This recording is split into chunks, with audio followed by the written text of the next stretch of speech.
Good evening, everyone. Um, hope really hope you're well and looking forward to this webinar. I'm definitely looking forward to the discussion around the topic. As Mark said, the webinar is being recorded. So just note the bits you want to remember now. The edited version will be available from Pursuit of Happiness as soon as it is out. Big thank you to the organisers, especially Una and Mark, for inviting me and making this happen. The title of the webinar is Al-Kabulan, from Gondwanaland to Afrofuturism. Bit of a mouthful, I'm afraid, but we'll go into what all that means in a minute. But let's just say for now, it's a journey from the distant past to the near future, yeah? We will also introduce the philosophy of Sankofa. One must return to the past before going to the future into our conversation. Yeah. We're taking a trip from Pangaea. It's about 280 million years ago to our future. We'll talk about the early days. What was that journey like? Who were the giant characters who lived in those times? Yeah. My original intention was to pretend that Anansi, the spider god, the original griot, was looking with us at the past, present, and future of Al-Kabulan, his beloved land and people. I decided it needed to be more than a myth. So you've got me instead of Anansi, I'm afraid. I know you would have preferred Anansi, but he couldn't make it. Let me introduce myself. My name is Roy Merchant. I'm a writer and performance poet. I was born in Jamaica, came to the UK in 1961 when I was 11. I wanted to be a doctor, but the school did not want me to be one, the school one. I became a submariner in the Royal Navy, then an electronics engineer when I left, and later a senior manager in 2 local authorities. When I retired, I created an internet-based health and wellbeing company. I've published 5 books, and I'm currently working on an autobiography and 2 novels when I get around to them. So what are we here to discuss tonight? First, let me introduce these words, as they may be familiar to some of us, and we maybe unfamiliar to others, yeah? And we need to be speaking the same language to truly understand, yeah? So we'll start with Al-Kabulan. It's a quote I choose to believe is from In Kemetic History of Africa. Dr. Sheikh Anna Diop writes, the ancient name of Africa was Al-Kabulan, yeah? Mother of mankind, or Garden of Eden. Al-Kabulan is the oldest and the only word of indigenous origin. It was used by the Moors, the Nubians, the Numidians, the Carthaginians, and the Ethiopians. Yeah, and Africa, the current label, and I call it a label because it's a misnomer. It was given to us rather than something we created ourselves. And I know it's been used by everyone today. It was originally given to Al-Kabulan by the Greeks and the Romans, yeah? The Mahafa. Mahafa is the great tragedy in Kiswahili. It refers to the period of the transatlantic slave trade, where historians estimate that close to 12 million Africans were captured and brought to the Americas, yeah? The next word I want to look at is the Mahangamizi, another Kiswahili term for the African Holocaust, meaning the crimes of genocide and ecocide in the continuum of chattel, colonial, and neo-colonial forms of enslavement, yeah, in Al-Kabulan, yeah.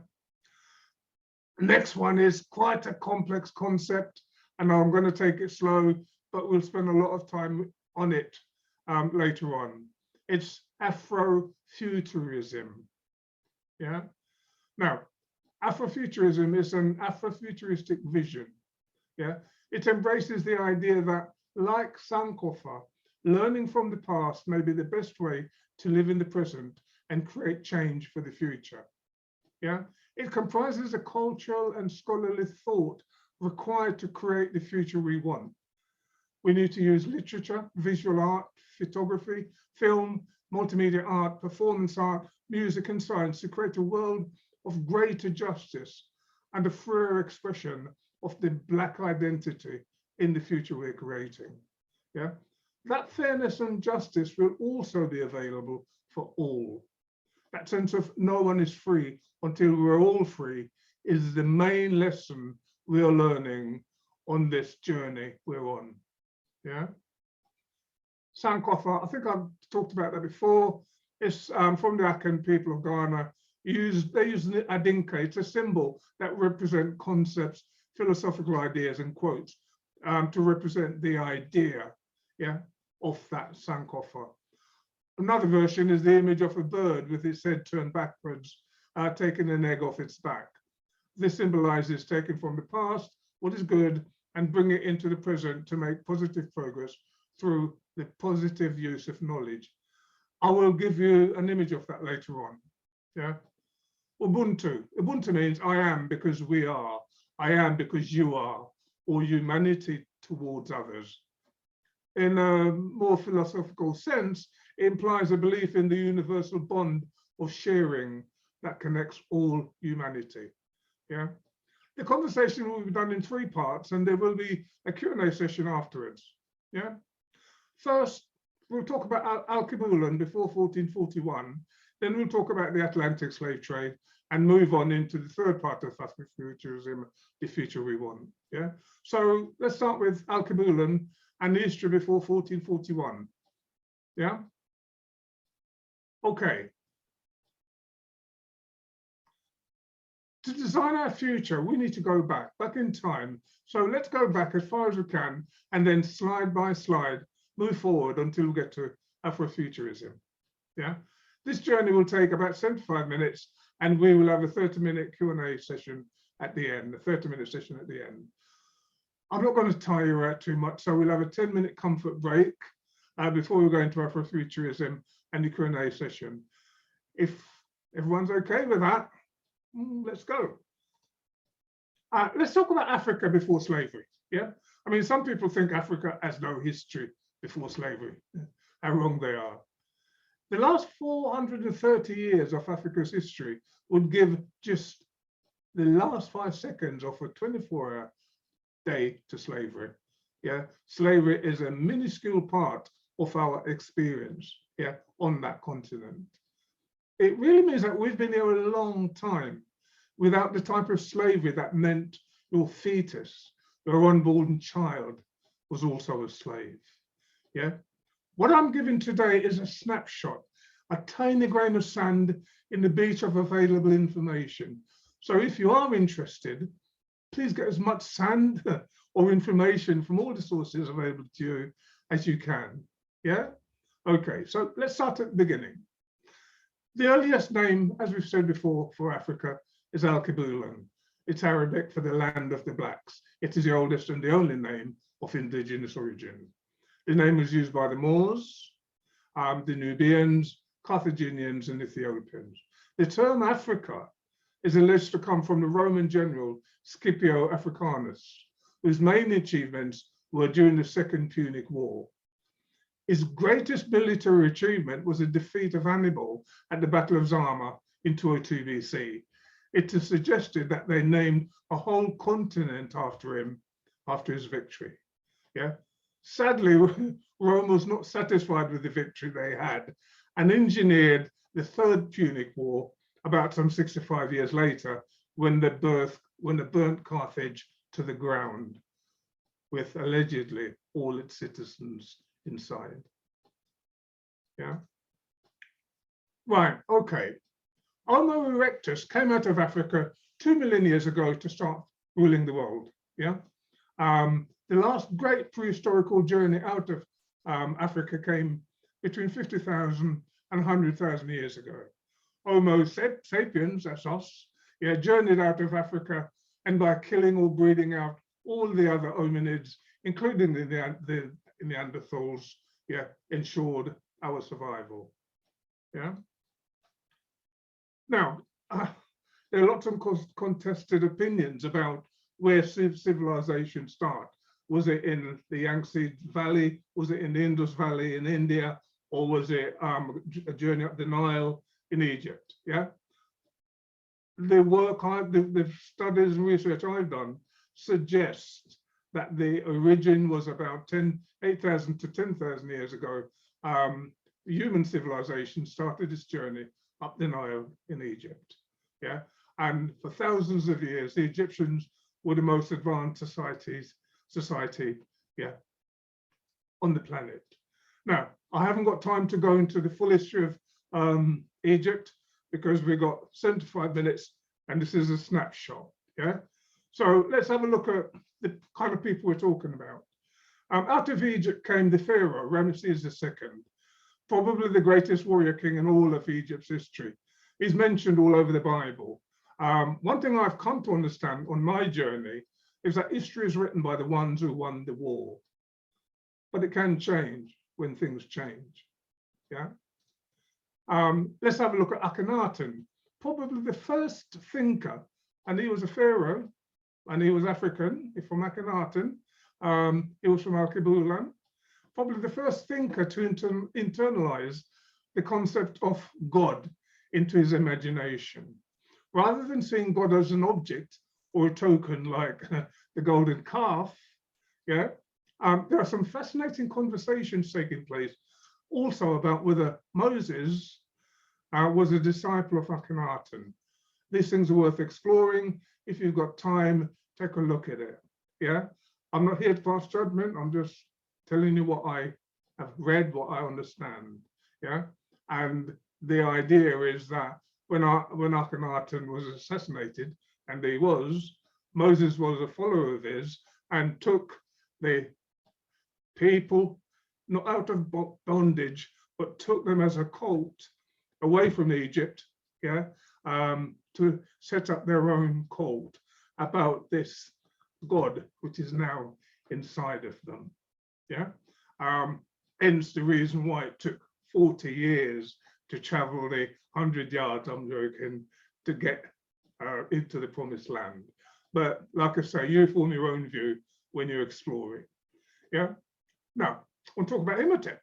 Imhotep's probably the world's first and probably greatest ever polymath. A polymath is someone who's just very good at everything. I'd hate to work with one because they drive me up the wall, but you know, they know everything. He's a brilliant doctor, is a brilliant architect. If you look at the medical logo, yeah, that snake, that double snake represents Imhotep. Yeah.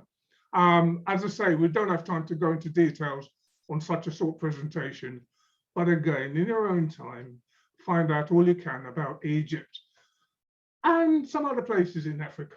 Yeah, because out of Egypt came the Kush Empire and the city of Meroe. The kingdom of Kush was an ancient kingdom in Nubia along the Nile Valley, now called southern Egypt, and was one of the early cradles of civilization. It became a dominant political force between 2400 and 1400 BC, and was an advanced civilization, really, with its own unique language. It was very mature and complex as an urban society, and it had a high level of female participation. And those days, that was rare, yeah? And it had an economy based on trade and industry, yeah? Out of Africa came Hannibal and the Carthaginians. And there's lots of conversations about whether Hannibal was black or white. The truth is, there were no white people anywhere those days. Yeah, the term was created in the 17th century, and I will tell you more about that later. Right? Whiteness is a 17th century construct. Hannibal was a Phoenician of Berber lineage. Berbers are North African and have always been, always have been. This is an image we have of Hannibal. Some say we have stolen, some say we have stolen his image in history. I'm of the opinion that Hannibal was not a Roman, and if he was Berber, then he was African, or at that time, a man from Alkebulan, or a person of color.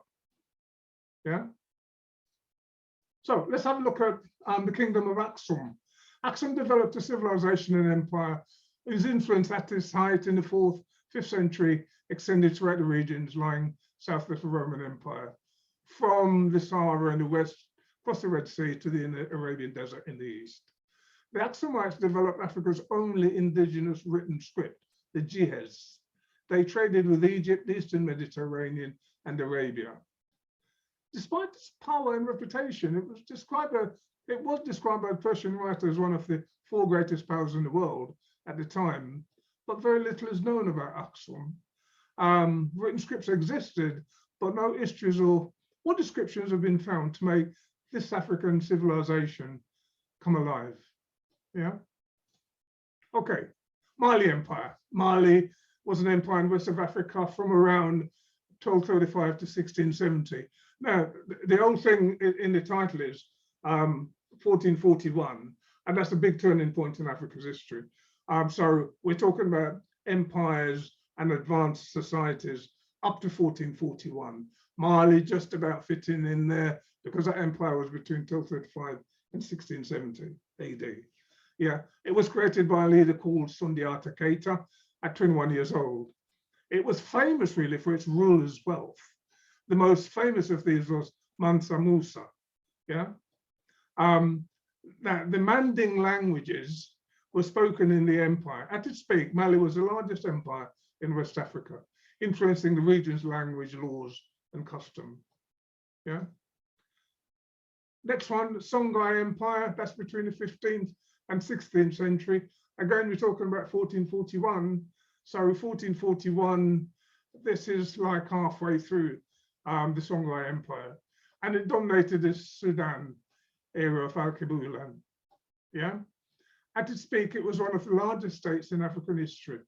The state is known by its name, which was derived from the ruling elite ethnic group, the Songhais. Yeah. Finally, we come to the Moors. A lot of people know about the Moors and wonder about the Moors. So let's talk a bit about the Moors. The Moors came across from North Africa and took over most of Spain and Portugal, controlling them for nearly 800 years in what became known as Moorish Spain or Andalusia. In Granada, where the Moors first came in 711, they built a fortress palace known as the Alhambra. It was never conquered by the enemies, but in 1492, the Moors surrendered the citadel, by then the last outpost of Moorish Spain, to the Catholic kings Ferdinand and Isabel. This would bring an end to an era of art, culture, and scientific knowledge. And these skills were taken from the Moors. And even in England, the Jewish and the Moorish scholars helped to further advance knowledge by helping to create the universities of Oxford and Cambridge. Yeah. The curly wigs that's worn by barristers these days are in memoriam, really, to the Moorish judges who came over from Andalusia to teach the English about the law, which at its core is based on Sharia law. Yeah. And if you have a look at the wigs that these people wear, they're a version, a copy of black people's hair, which has just been dyed white. Look at it closely and you'll see the curls. Yeah. Now, the defeat of the Moors marks the beginning of the Spanish Inquisition and all that followed under the Catholic kings. But the Moors left behind a rich architectural and cultural legacy, still apparent throughout the Iberian Peninsula and beyond. Yeah. For those who have not been to Alhambra, please go and have a look at it. Yeah. This thing is 1,000 years old. Yeah. And I've been lots and lots of places on my journey, and it's awe-inspiring. It simply takes your breath away that people had the skills 1,000 years ago to build something so beautiful. Yeah. Okay, look, we've come to the end of part 1, which looks at Alkebulan before the Mahafa. And as you can see, there's a vast, long, and varied history. And the Sankofa philosophy says we have to go back to get it. That doesn't just mean going back to get it. It also means to go back to understand it. Yeah? Now, whether or not some people admit it, Africa is the center of all that is Earth as we know it, and its impact on this planet is profound. Yeah? Okay. Okay. Okay, this, yeah? That's okay, keep going, it's fine. I thought you wanted to pause there, but that's fine. No, I'm fine, that's good.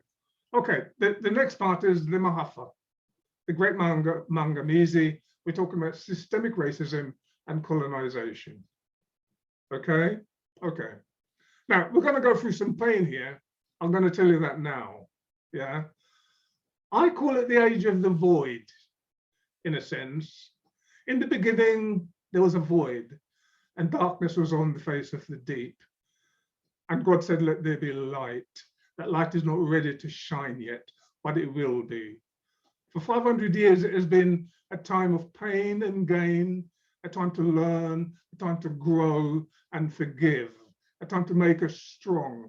And in time, will make us the diamonds we are destined to become. Yeah. So let's start in 1441. That's the start of Alkebulan, Africa, starting to walk in the shadows of death. And we're still walking through that valley. Yeah. Some dates we know about as they are documented. 1441 sees the start of European slave trading in Africa. The Portuguese captains Anteo Goncalves and Nuno Tristão captured 12 Africans in Cabo Branca, now called Mauritania, enslaving them in Portugal. Yeah. 1444, Lancarot de Freitas, a tax collector from the Portuguese town of Lagos, not Nigeria, forms a company to trade with Africa. On the 8th of August, 1444, that same de Freitas lands, captures 235 kidnapped and enslaved Africans and brought them to Lagos. This is the first large group of African slaves brought to Europe. Yeah. In 1452, the sugar slave link starts. Sugar is planted in Madeira, and African slaves are forced to work on the plantations. This is just before the Catholic Church gets involved, and they will take it to another level. Yeah. Systemic racism begins with the papal bull of 1452, which was decreed by Pope Nicholas V and carried out by his successors. The consequence of that bull causes James Baldwin, 500 years later, to describe the USA's treatment of its Black citizens as morally monstrous. I'm going to use the word atrocious, because to me, it was and is an atrocity, as opposed to some mythical monster. This reality is real, yeah? In May 2020, George Floyd's murder shows America is still a morally atrocious country, and also confirms that systemic racism is pretty much alive, yeah? So let's look at how systemic racism started, kept sustaining itself, and why. Also check out some strategies, intended or otherwise, timelines and main characters in this tragedy. Yeah. In 1452, as I said earlier, Pope Nicholas V issued a papal bull, it's a decree called Dum Diversus, allowing Portugal to treat all non-Catholics as non-humans, take their assets and enslave them. Yeah. Now, this was originally meant for the Catholic wars against the Muslims, but as explorers from Spain vied with the Portuguese to discover new lands, the popes who followed Nicholas V allowed them both to do it. Yeah. In January 1454, Pope Nicholas V, not satisfied with Dum Diversus, issues Romanus Pontifex, which gave the Portuguese total control of trade with Africa. The Spanish traders, obviously, they also begin to bring slaves from Africa to Spain. Nicholas V dies in March 1455, but neither bulls have ever been rescinded by the Catholic Church, despite a whole lot of requests to do so. Yeah. In 1492, I mean, most people know, the Catholic kings defeated the Moors in Andalusia and started out on the doctrine of discovery across the world. Some people argue that it was the loot they got from beating the Moors, yeah, in Andalusia, which allowed them to fund all these ships they had run across the world trying to steal all the wealth. I've not found incontestable proof in my research of that, but it makes sense. Yeah. Now, in the same year, Christopher Columbus leaves to find India by going across the Atlantic, got lost and thought he was in India when actually was in an unknown continent, later to be called by Europeans, the Americas. Yeah. Columbus arrives in the Americas and it will never be the same again. I'm going to give you some time to read that slide.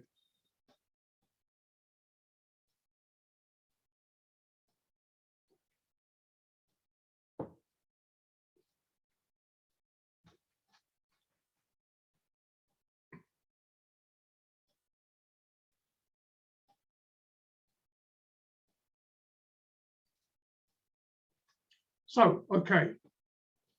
In 1493, a new bull in Tecatira was decreed by Pope Alexander VI, which ratifies and extends Number Versus and Romanus Pontifex by insisting that Catholic Europeans had the right to colonize, convert, and enslave any non-Christians found in the Americas and Africa.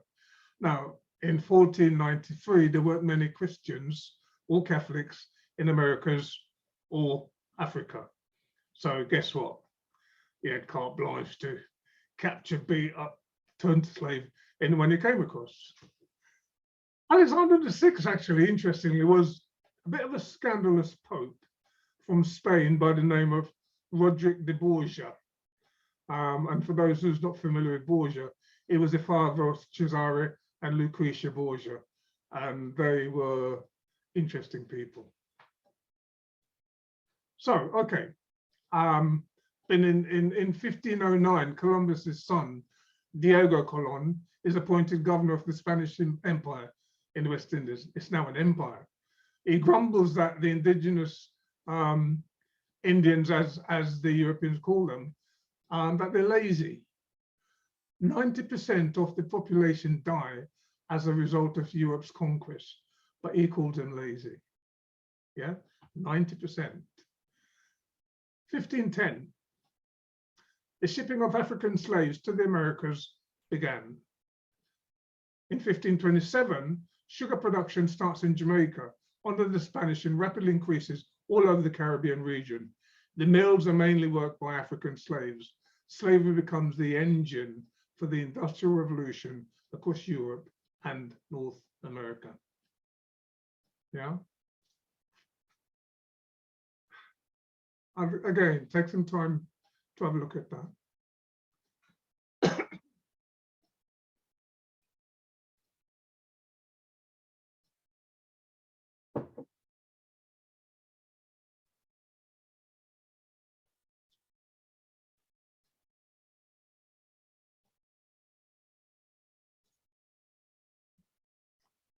Now, I want to take you to the introduction of so-called white people and superiority. We talked about that earlier on. There were no white people back in the days of Hannibal or those people. Now, in 1613, Thomas Middleton was the first person to use the term white people in his play, The Triumphs of Truth. Yeah. In conquering the world, Europeans noticed their own paler skin and their advanced weapons. They also had to morally justify stealing the resources from those beaten people. Europeans start linking the word white with goodness, purity, and saviors. Yeah. Just a little bit more on introduction of so-called white people and superiority. Yeah. No whites were in America when Africans first arrived in 1619. The term was copied by the ruling class to control workers after the Bacon's Rebellion of 1676. For those who are interested, again, yeah, go and seek out what that's about. A little consequence of that is that subsequent to the rebellion, the Virginia colonial legislature created the Virginia Slave Codes of 1705. This will play a major part in slavery as it moves forward. This created several strict laws upon people of African background. Additionally, the code started to socially segregate the white and black people. They were distinguishing Europeans from Africans and other workers is how the ruling class kept control of the entire working class, divide and conquer. Yeah. By the 18th century, race or skin color was widely used for sorting out all working people. Yeah.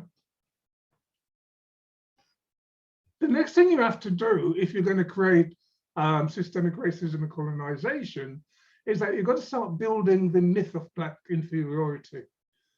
Yeah. And they decided that the Anglo-Saxons were the most intelligent humans. They created a steered structure with blacks at the bottom.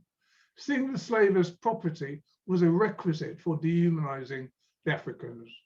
Over-amplified racial differences were cynically put into the public's mind. Now, the Haitian War and Toussaint Louverture's victory over Napoleon, yeah, is used to spread fear amongst whites. By the way, if anyone wants to read about the Haitian War, the definitive document on that is the Black Jacobins by C.L.R. James.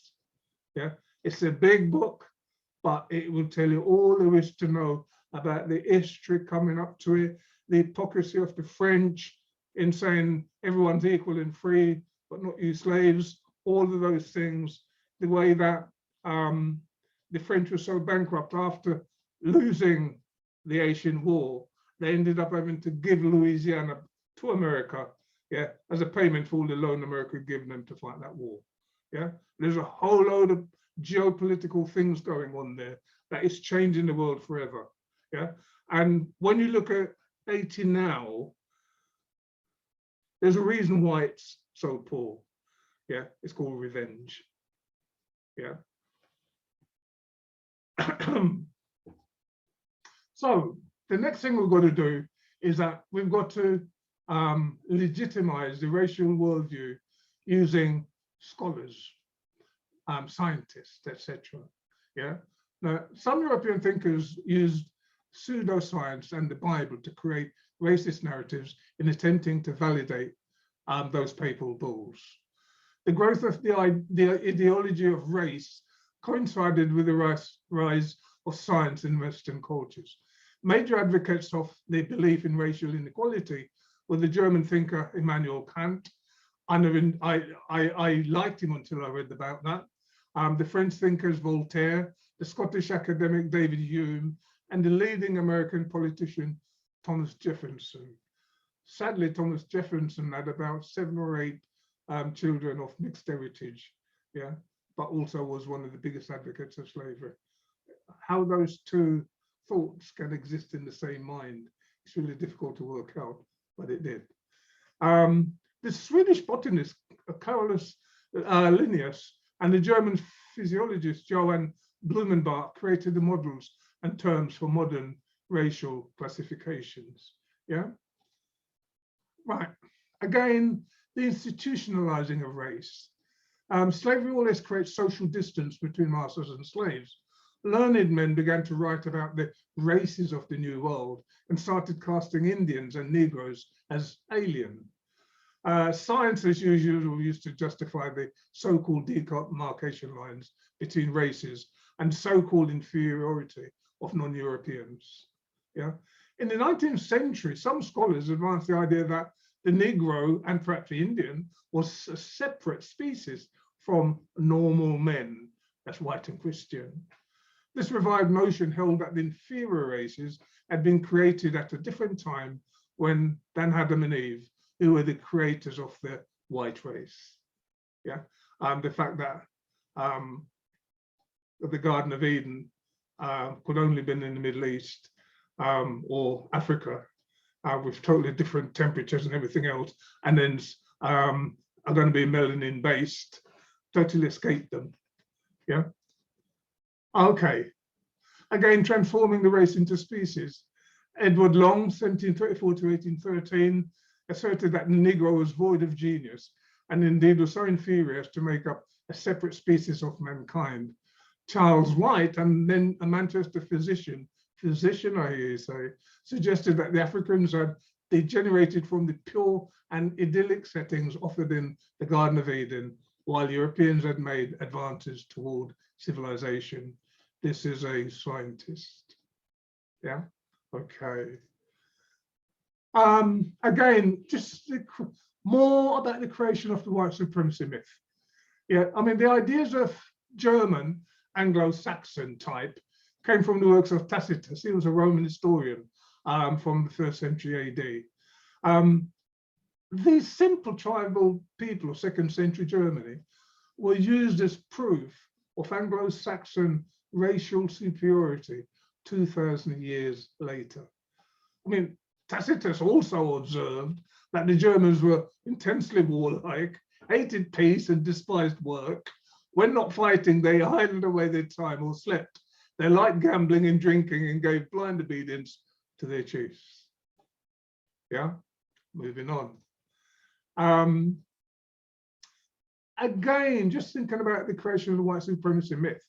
A lot of Europeans agreed that Aryans were the purest race, and many allies of German nationalism agreed with Aryanism, which underpinned Nazism. Yeah, European intellectuals took the main parts of the ideology of race and molded them to the needs of their particular political and economic interests, applying them to their own ethnic and class conflicts. Yeah. Moving on. As they were constructing their own racial identities, European nations were also colonizing most of Asia and Africa. The colonizers routinely applied racial types to them and began a long debate about how such people should be graded. Race ideology had become so deeply fixed in Western thought by the late 19th century that scholars came to believe that the idea of race was universal. This mindset allowed the Europeans to carve up all of Africa in the Berlin Conference of 1884 to 1885, which outcome directly led to King Leopold of Belgium slaughtering over 10 million people from the Congo in the following 20 years or so. Yeah. Europeans ended up colonizing most of the world. I mean, their legacy is still with us, mainly in Africa, Asia, the Caribbean islands, the Americas, North and South, the Pacific states, Australia, and New Zealand. These racist teachings are the challenges people of color and the African diaspora more so than others face. And we need to stop them carrying on into our future. Yeah. Far-right Western groups, some governments start acting out those kind of racist beliefs. And the 20th century and eugenics is the next ideology from the West. Yeah. In 1922, America forcibly sterilized 3,200 people. By 1938, that had risen to 30,000. In the 1930s, Nazi Germany starts sterilizing those deemed to be inferior. Using eugenics to build an Aryan master race is considered. When Germany went beyond sterilization, actually started murdering people, America started queering eugenics. Yeah. I think Africa and Asia by now sought to start breaking away from colonial control. They'd seen Imam Ritza, they'd seen in the Opium Wars, they'd seen what Rhodes was doing in Africa, what Leopold was doing in Congo. And quite honestly, you know, they realized that they were looking to them for civilization, but they should have been looking at themselves, yeah, because the Europeans were not being civilized. At the start of World War I, Britain raised men and a lot of resources from India, promising self-rule at the end of the war. They lied. The British made another offer in 1942, must have forgotten that they lied in 1914, in return for helping during the World War, but India turned it down. After the Second World War, Britain could no longer afford an empire. The Royal Navy was not strong enough to protect all the empire, and people wanted the right to rule themselves. The colonies wanted their freedom. Yeah. The African nations sought to break away from colonial control. Nationalists in African countries protested against British rule. Kenyatta in Kenya and Nkrumah in Ghana led those kind of protests. Eventually, independence was taken. Most Caribbean islands were liberated between 1961 and 1973. Those born in the empire before independence were considered to be British subjects with a right to come to the UK. Some people would pay for those assumptions in later years after the Windrush landed, yeah, at Tilbury. Yeah. We're going to go now to a 10-minute break, yeah, and at that time, have a comfort break, and we'll come back in 10 minutes' time.